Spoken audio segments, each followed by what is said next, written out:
All right, sports fans, how's everybody out there doing?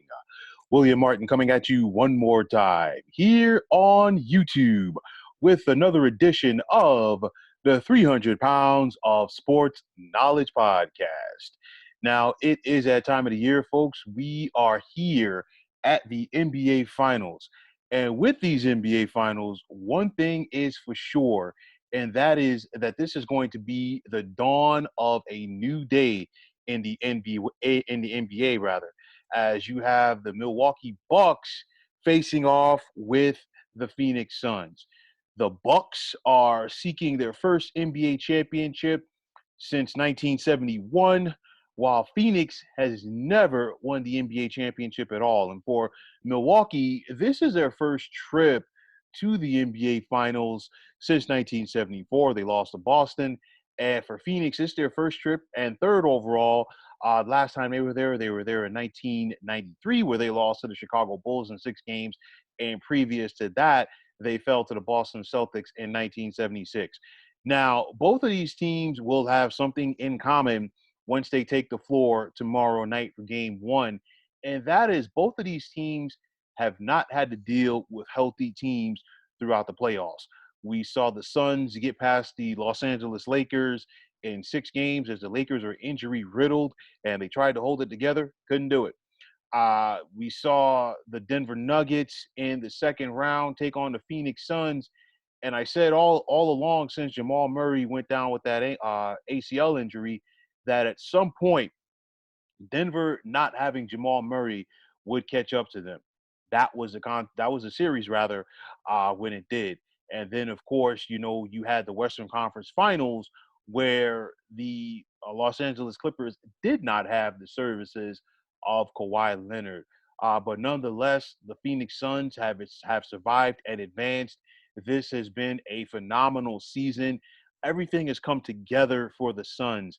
You look at the coaching prowess of one Monty Williams, and he is finally getting the respect that he deserves. This guy was a darn good coach in New Orleans, and now, I really don't think he got the credit that he deserved down there. They were building something, and the front office decided to move on from him. But you look at this time around with Phoenix, he is preaching team first philosophy. The Suns have tremendous balance at both ends of the court. You look at the addition of not just Chris Paul this season, but also Jay Crowder, which has brought a tougher mindset to this Phoenix team. And, you look at Chris Paul, he's that old school floor general, but nonetheless, it's all about balance for this team. Devin Booker has become a better team player. Devin Booker has always been a great scorer. We can never, take that away from him. But nonetheless, he's become a better team player, and Phoenix has tremendous balance. Now, for the flip side, for Milwaukee, it all comes down to the health of one Giannis Antetokounmpo. We saw Giannis suffer that hyperextended knee in Game Five of the Game Four rather of the Eastern Conference Finals versus Atlanta, and the Bucks did lose Game Four, but credit to Milwaukee as they were able to go out there and close out the final 2 games with the Hawks. I know that Trae Young was injured in that series, and his ankle injury did have a big part in that series, and for Milwaukee being able to advance. But nonetheless, credit to the Bucks for their secondary guys stepping up and taking care of business in Giannis's absence. But nonetheless, it comes down to the health of Giannis. Giannis is not going to be 100% at this point with that knee hyperextension. We'll have to wait and see what he can give the Bucks if he is indeed available for game number one. But you look at this, Milwaukee still has a size advantage. You look at the likes of Brook Lopez, Bobby Portis, and Chris Middleton, just to name a few. But for me, with Brook Lopez, he played the post more in that Game 5 win for Milwaukee when Giannis was not there. And people forget. I mean, basically, since Brook Lopez has joined Milwaukee, he's become a 7-foot shooting guard. But the thing is, Lopez was a solid post player in the first part of his NBA career with the Brooklyn Nets. He can still be an effective guy down there. DeAndre Ayton does have the advantage when it comes to the footwork and athleticism on Lopez. You cannot take that away from him. But nonetheless, Brook Lopez definitely has to use his veteran savvy. And if he can start knocking down those shots, it's going to bring DeAndre Ayton out, and it's going to open some things up for other players on this Bucks team. I look at some of these matchups, and I want to start with the point guard, Drew Holiday versus Chris Paul. You look at it, Drew Holiday is another guy. He is a legit point guard. And you see how Milwaukee's offense has stepped up this season as compared to last when it was Eric Bledsoe running the show as opposed to Drew Holiday. Drew Holiday knows how to get everybody involved. He can also get his own shot, and he can affect the game at each end of the floor. So this is going to be a very interesting matchup right here, Chris Paul versus Drew Holiday, as I think it's going to be a back and forth between these two savvy vets. We talked about Jay Crowder. You're going to see him guarding Chris Middleton a lot in this series. Great Jay Crowder is giving up the height advantage to Chris Middleton, but nonetheless, it's a situation where Jay Crowder is a darn good defender. Jay Crowder is very savvy. He's going to use his ins and outs and his wits to get to try to get under the skin and take Chris Middleton out of his game because for the most part the Bucks have been labeled as a finesse team. So you look at it right now. Milwaukee, this is going to be their biggest test. I know that Giannis is not going to be 100%. And for Phoenix, this is going to be their biggest test too, due to the size and athleticism of the Milwaukee Bucks. And as always, joined by Coach Ward. As always, thank you for your time. And, we're just giving a breakdown here of, these NBA finals that are set to begin tomorrow night. Both of these teams have not really faced a team so far that has been healthy. So it's going to be interesting to see who takes advantage of that in this series. Right now, definitely Phoenix has a slight edge without a healthy Giannis. Definitely Phoenix is going to have a slight advantage. But even with Giannis there, if you notice, the Bucks are struggling with teams with elite point guard play. And what does Phoenix have? Elite point guard play right now, even from the backup point guard and Cameron Payne. So, Milwaukee's going to have trouble handling the way Phoenix plays. Styles make fights, as they like to say. And this style that Phoenix plays is exactly what bothers Milwaukee. Without Giannis, they're in big time trouble because Phoenix has elite wing defenders. So you'll get Mikal Bridges on Chris Middleton, and he's their go-to guy without Giannis. I don't know about the Brooks Lopez DeAndre Ayton matchup. That's going to be interesting because it could go one of two ways. DeAndre Ayton's athleticism could totally take over the game, and he could actually just out athleticism Brooks Lopez with his quickness and his second jump. He just has such quickness in there in the paint that we really haven't seen in a long time, and he's playing so much better now. He could actually tear them up. Or Brooks Lopez could go off. Sometimes you see guys like him, they just don't get off sometimes because they just don't get the shot attempts because he's on a very good team where a lot of other guys are getting shots. But if they have to play through him, he's so big and powerful that he can give DeAndre Ayton a headache and get him in foul trouble early, and then there it can go. That matchup might be the difference in the series, William. DeAndre Ayton, Brooks Lopez. Yeah, I mean, you look at it, Brook Lopez has, added a three-point shot to his resume. Started towards the tail end of his career with the Nets, and of course, he's really picked it up with the Bucks. But if he can hit that shot, DeAndre Ayton then has to step out and defend him. And without Ayton in the middle, it opens up so much more in the paint for this Milwaukee offense. Of course, Milwaukee wants to do their thing in transition. Phoenix definitely wants to slow it down. Phoenix, to me, is the better defensive team. I'm also going to give Phoenix the edge in coaching because I think Monty Williams not only is a better coach than Mike Budenholzer, I believe that Monty Williams is also better at making adjustments on the fly. So I think that's going to be very important in this series to see where the coaches go from this. Well, it's going to be interesting to see the adjustment. So Monty Williams, they play that lineup, and then after Ayton, the next biggest guy is who, Bridges at 6'8", or you got Crowder, or if they play Cam Johnson, who I think is about 6'9". Their backup center, they're playing Darius Saric, who's 6'9". They're really playing small ball, and size is the name of the game in Milwaukee. And with Giannis healthy, you got 2 7-footers on the court at any given time, and then Bobby Porter's coming in off the bench. So we see how the size affects the play in the paint. And an underrated X factor might be Tucker. He can actually make a big difference if Milwaukee decides to play small, and they can play him at the 4-5 and Giannis, if he's healthy, in there at the same time. And that can actually kind of sort of slow down what Phoenix does if Budenholzer wants to go that route. But they may need Brook Lopez's offense in order to overcome what Phoenix is going to present to them from just a stylistic standpoint of the game. Yeah, I mean, listen, it's a lot of interesting matchups once you get inside of this. We talked about DeAndre Ayton and Brook Lopez. We talked about the coaches here, Mike Budenholzer. You talked about the perimeter defenders, but then of course, you got Drew Holiday going up against Chris Paul, and I just mentioned it a couple of minutes ago. Drew Holiday, definitely is a huge upgrade for Milwaukee at the point guard position over Eric Bledsoe last year. Gives them more of that floor general aspect. It's going to be interesting to see. I think it's going to be a back and forth with Chris Paul and Drew Holiday in the series, as they're going to consistently try to one up each other. But again, the key for Phoenix, and we've seen it throughout these playoffs, it's been all about that balance. If you look at the stat sheet once the game is over, all of the starters have at least 15 points. And, I think a lot of that can be credited to Monty Williams. I think a lot of that can also be credited to Chris Paul because he's brought that floor general to the Suns, and it's something they haven't had in a very long time. That's exactly right. And let's look at that matchup.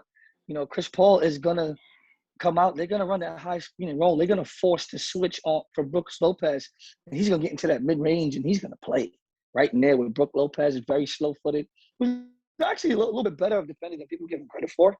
And he's extremely tall also, so he might have trouble getting his little mid range jump shot over him. We'll see how they finesse that. And if it starts to hurt Milwaukee, do they just take Brook Lopez out the game? Because they're going to find that matchup to run their high screen and roll.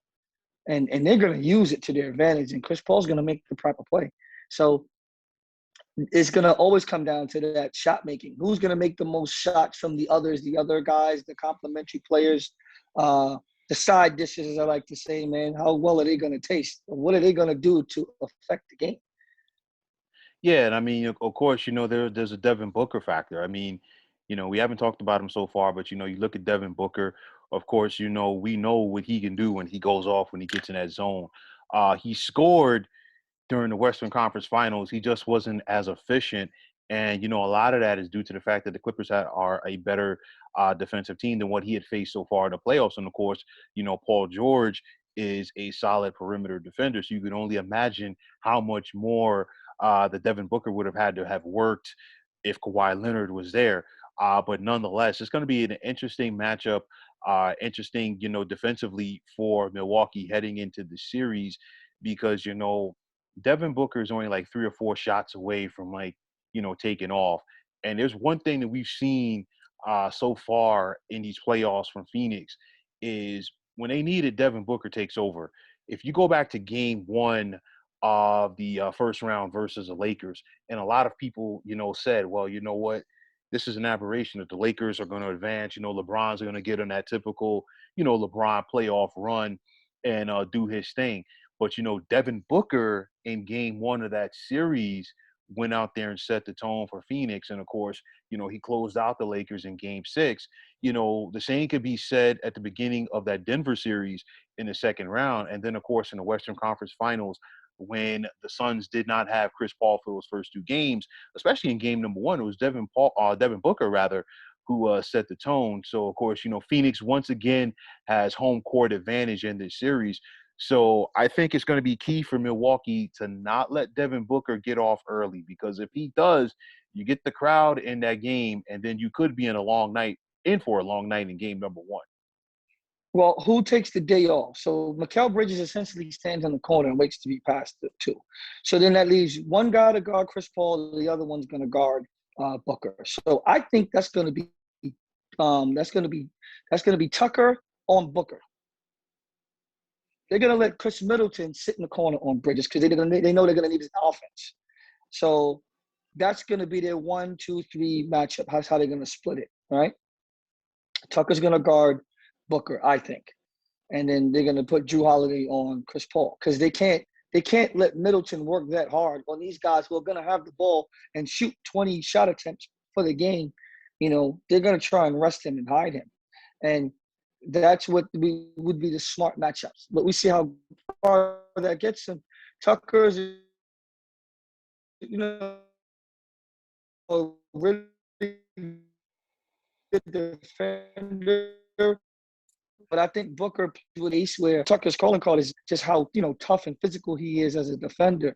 Also, Drew Holiday is very physical as a defender, but Chris Paul does a good job playing through contact also.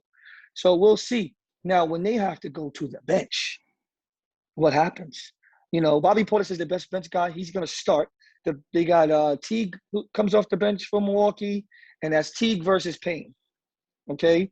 Now, you have to give the advantage to Cameron Payne, who's been playing lights out right now for Phoenix. Yeah, and this, is one of those, just like I mentioned earlier, and I've been talking about it for the past couple of months. I said, you know what, at some point, Denver was going to miss not having Jamal Murray. This is probably going to be the series where Milwaukee misses not having Dante DiVincenzo, that other athletic guard, that could give them something off of the bench. Pat Connaughton's not going to be that guy. You mentioned Bobby Portis. Bobby Portis can be an X factor in this series, due to his ability to rebound as well as his ability to score. So, that's something else that you have to watch out for. For me, with Milwaukee, you think about their size and their length. Will they be able to take advantage of that in this series versus the Suns? That's going to be big right there. If you can find a way to get the big man DeAndre Ayton in foul trouble, easier said than done. But if you can find a way to get him in foul trouble, Milwaukee, could have their way in the paint. And I mean, even without a healthy Giannis, I mean, we know that Milwaukee is known more for their transition than Phoenix is. So, I definitely think defensively, Phoenix is going to want to slow things down and make Milwaukee play in a half-court set, something that they are not as effective as doing consistently. So, I got to give that defensive edge to Phoenix, and definitely that comes down to their coach, Monty Williams. Well, they have a system in place, and they demand that everyone plays hard. That's Chris Paul coming in, demanding DeAndre Ayton get better on the defensive end. Coming out of Arizona, that was a big knock on DeAndre Ayton that he didn't defend. Remember the comments by Joel Embiid when he said, "Don't compare me to DeAndre Ayton. I play defense." Now DeAndre Ayton is much better than Joel Embiid because he has such quickness that when he has to switch, it's not necessarily a mismatch for Phoenix. Plus, if you notice how fast he rotates, he always gets there. He's rarely ever late now. You would watch him before. He would be late to these rotations. It was almost like he didn't care about it. But Chris Paul has demanded more out of every last one of those guys, and that's where we have this result where they're in a position to basically steal an NBA title. Let's just be honest about it. Phoenix is not the most talented team in the NBA. They happen to be the healthiest, and they weren't an easy out. So they made every team work, and because they made these teams work, it turned into what we see now, a team that is about to basically, if Milwaukee doesn't get Giannis back by game 2 playing at full strength, they probably don't beat the Suns without him. Yeah, I mean, honestly, Giannis is going to play, but I mean, it's one of those. Giannis is probably going to be like 60 or 70%. You don't get over a knee hyperextension that quick. If this was a regular season, you probably wouldn't see him at least for like 2 weeks. But nonetheless, this is the NBA Finals. And, like you mentioned before, this is probably going to be Giannis's best chance to ever get an NBA championship because he got to the finals. He did not have to worry about having to face LeBron or Kawhi. You didn't have to deal with Philly, coming out of the East, and you also had an injured Brooklyn Nets team. It's not going to get easier than this for Giannis. So he definitely wants to seize the moment. At the flip side, for Phoenix, they definitely want to seize the moment as well because you look at how tough and difficult that the Western Conference is. That the Lakers are one team definitely for sure that they're going to come back strong for next year. And, I think to a man, everybody in that Suns organization, not just the players and coaches, organization, they want to win this for Chris Paul because, this guy, he's been in the league so long, fourth overall pick of the 2000 draft by New Orleans. He's seen his fair share of ups and downs in the NBA. He's gotten close. And of course, prior to this, his best chance to get there and win that championship was 2018. And of course, Houston had that 3-2 lead in the series in the Western Conference Finals versus Golden State. And then, of course, Chris Paul hurt his hamstring. And then, Golden State was able to capitalize off of that and come back and win that series. But nonetheless, that was a good Rockets team that Chris Paul was playing on. PJ Tucker was a part of that team. But this is probably the best chance that Chris Paul has had or will have to win that elusive NBA championship. In order to have great leadership, you have to have guys willing to buy in. And I think what happened to Chris Paul throughout his career is that even though he was trying to lead, he got resistance from the secondary stars of his team, the Blake Griffins and the James Hardens. They didn't buy in to what he was trying to get done in terms of the culture he was trying to create. When he got to Phoenix, he had a bunch of young kids who was like, wow, this is Chris Paul. And he bought in. You see what happened? His effect was able to permeate throughout the entire team. And look what you have now. You have a collective. The sum of its parts are stronger than any one thing with that Phoenix Suns team. And that's what makes them so hard to beat. And you're not going to see another team actually play like this because these teams are going to die out as far as the way they're being played because Chris Paul's so old school. He's 36. I told someone yesterday, I said, Phoenix is prepared to pay this guy $30-something million to play 3 more years. A 39-year-old point guard. When was the last time you saw that? Well, yeah. You look at it. You look at the older point guards. You look at the Drew Holidays, the Kyle Lowrys, and Kyle Lowry, of course, is a free agent. Somebody's going to give Kyle Lowry some money. You know what I'm saying? They look because you for need that leadership, that same thing. Right. And the thing is like, we see trends, in sports all the time because it's a copycat league or copycat leagues. When you talk about, baseball, football, basketball, you name it. But nonetheless, it's all about the trends. And, before the trend was positionless basketball, the 3-point shot, we're seeing the big man start to come back into the NBA. Not the way it was, David Robinson's, the Shaquille O'Neal's, the Patrick Ewing's, the Hakeem Olajuwon's, and so. But nonetheless, the bigs are starting to make a comeback. But we are seeing you still need that floor general out there.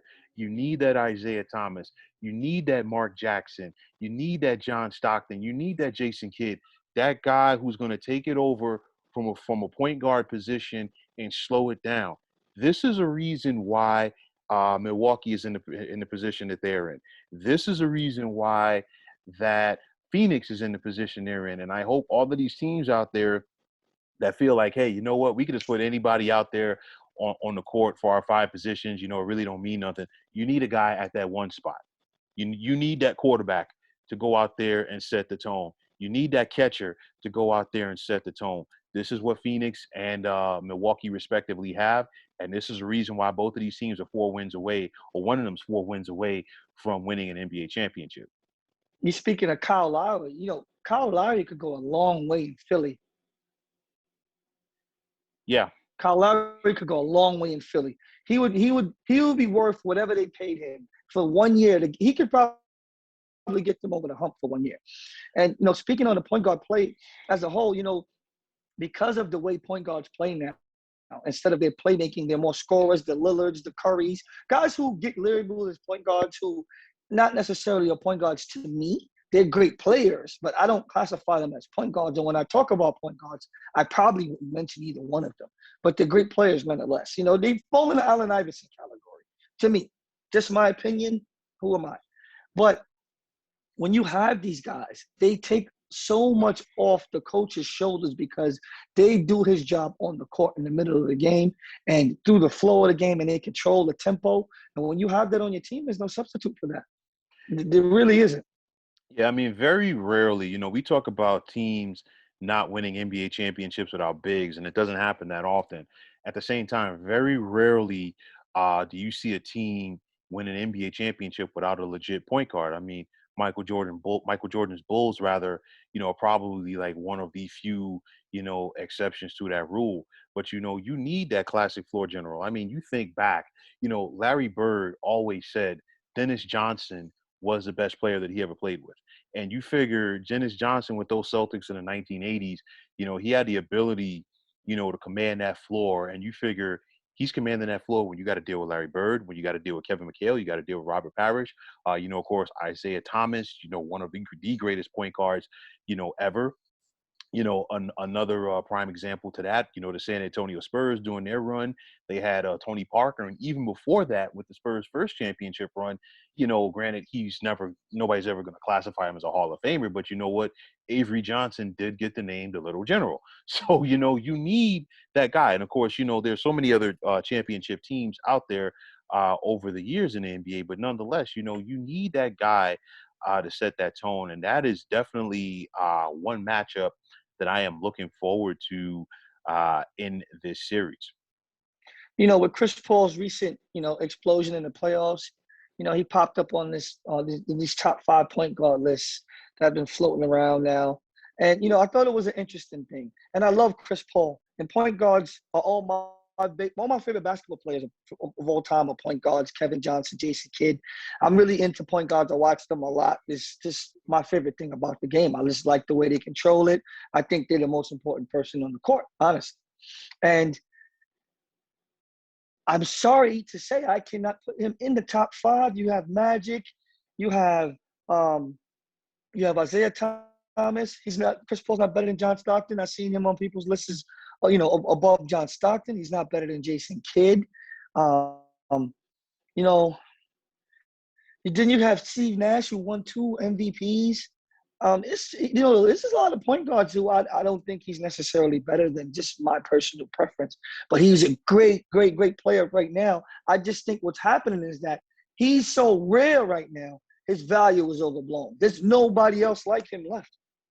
No, like I said, we mentioned Kyle Lowry, we mentioned Drew Holiday, and of course Kyle Lowry, mess around. This guy's a 30-something point guard. Somebody's gonna give him 30 million next year, and Kyle Lowry's in a spot where he could dictate where he's going to play. Because he has a championship, he's made money already, and he's not gonna go to a rebuild. He's not gonna just do it for the money, definitely not. But nonetheless, CP3, it's interesting because he is one of the better point guards of all time. You're definitely not going to put him above Magic. I agree with you totally in regards to John Stockton. You're not going to put him above him. Steve Nash was a darn good floor general. In his day, you cannot take away from the 2-time MVP. Gary Payton was another guy for me who I was always impressed by, as a floor general, because he could do it at both ends of the floor, and he talked trash, with the best of them. And I mean, watching those old Sonics games, you see Gary Payton, because he was a bigger guard at 6'4", get that rebound, bring it to half court, and throw that alley to Sean Kemp, who would come out of nowhere. And of course, the rest was history. But nonetheless, I mean, CP3, is having a great run. Nonetheless, you can't take that away from him. But, it's going to be interesting to see the matchup with him and Drew Holiday in the series. Predictions. Where do you see this series playing out? Who wins it? I hate predictions, but I'll give you something. If Giannis doesn't play, Phoenix in 6. I'm going to go Phoenix in 7. And the reason why I'm going to give the Suns the edge is because I think Giannis plays. I'm not sure if he's going to play game 1, but I do see him playing in this series. I will say this, sake of argument, let's say Milwaukee wins game 1 without Giannis. You're not going to see Giannis in game number 2. Now, if Giannis does not play in game number 1 and Milwaukee loses, I think you're going to see him out there. It's kind of going to be that scenario with what we saw from the Brooklyn Nets, where, once Kyrie went down and the Nets lost to the Bucks, the Nets put James Harden back out there. You know what I'm saying? If that was not the case, James Harden would not have played in that series. So I think that's going to be the same scenario here. If Giannis was healthy, I would give the edge to Milwaukee because they have the size advantage in this series.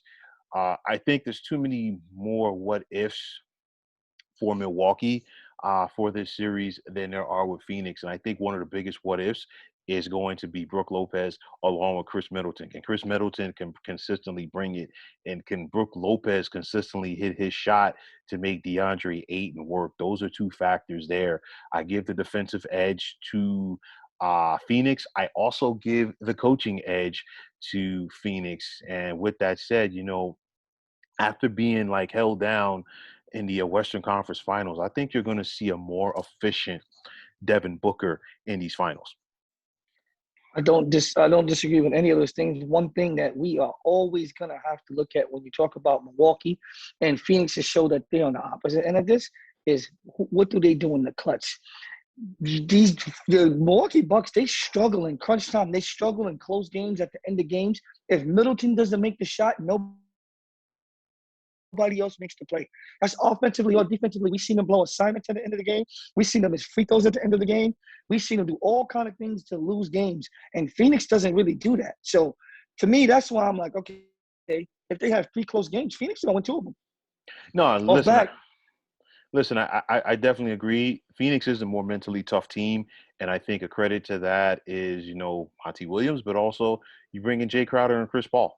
And it's very interesting that those 3 men came in and made a bigger difference for Phoenix this year. Pardon me, Monty Williams was there last year, so Jay Crowder and Chris Paul. But Phoenix, to their credit, they capitalized off of the momentum that they were getting down in the playoff bubble. Well, I really can't say playoff bubble, but the restart last year down in Florida, they just fell short of making the postseason, and that's a big reason why they're here. Yeah, I enjoyed watching that. And a lot of people might not know I'm probably one of the only Phoenix Sun fans in Brooklyn. So I watched a lot of their games, especially when they started to get better. They were really bad the entire season and then kind of sort of just got hot. And normally you see teams get hot like that and then, it fades. And they just added the right recipe to the soup, man. And boom, they got the best combination of what they already had and what they needed to add to that to make it get better. But to me, the biggest factor in them getting to where they're at is the play of DeAndre. And Devin Booker was always good at what he does. Bridges was excellent at what he does. DeAndre Ayton getting better on the defensive end is the difference in this team. And he's more aggressive on the offensive end also. But he got a lot better defensively, and that's why this team is the way it is. Yeah, make no mistake about it. I think we are in for a very interesting NBA Finals. Happy to see 2 teams that we have not seen in a very long time. You got to switch it up. You got to give us a different look. I think in these playoffs has been a good opportunity for the NBA to market some of their new stars. And one of their young stars, can't really call Giannis a young star because he's been around for a while, but nonetheless, he's going to have a chance to be an NBA champion, or is it going to be Devin Booker and the veteran CP3? We'll have to wait and see, man. Yeah, I can't wait, man. I can't wait to see how this pans out. Phoenix hasn't been in the finals since 1993. So we'll see. We'll see what happens, man. I remember feeling real heartbroken, man, when John Paxson made that shot. I just don't see a guy like John Paxson in Milwaukee. So they kind of sort of don't scare me that much. I don't know if it's not that if that's a bad thing, but let's see what happens, man. I can't wait. I'll be watching. Yeah, man. Listen, this is going to be great. It was great to talk to you tonight about this. We covered a lot, and we definitely got to do this. Once the series is over, to come back and get your thoughts once again to see how you felt that the series played out after you talked about how you felt that it's going to play out from the get go. So, Dennis, as always, man, I appreciate your time, man. Thanks again, man. Hey, brother, anytime, just shoot me the text and I'm ready to go. All righty. All And right. folks, that's going to wrap it up. And we want to thank you, as always, for tuning in to the 300 Pounds of Sports Knowledge podcast here on YouTube. If you like what you saw in this podcast, please feel free to hit that like button as well as subscribing to this channel. Now, if you're on Twitter, please feel free to follow me at 300 Pounds of Sports. And like I always say, if you follow me, it'll be my pleasure to follow you right back. There's also the sports discussion group on Facebook at the Sports Depot 365. You can check it out. Drop a line and be a part of one of the better sports debating sites going on social media. So once again, fine folks, my name is William Martin. Take care and have yourselves a wonderful day.